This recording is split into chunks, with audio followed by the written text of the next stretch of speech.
Achana na uhalifu katika jamii. Kama hutaki kwenda jela, tukatae ukatili aina yoyote. Kumpiga mke au mume sio sifa, shoga sio utamaduni wetu Tanzania, tupinge na kukataa. Tanzania bila ukatili inawezekana. Kitaniachie mimi mwanafunzi, nitimiza ndoto zangu maishani.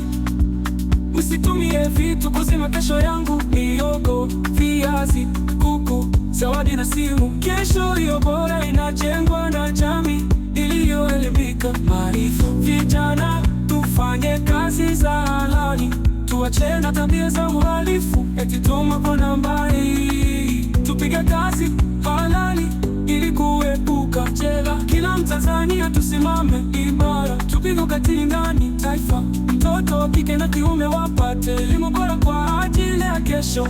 Uhalifu tutokomeze, tufurahi wote nchi nzuri ya Tanzania.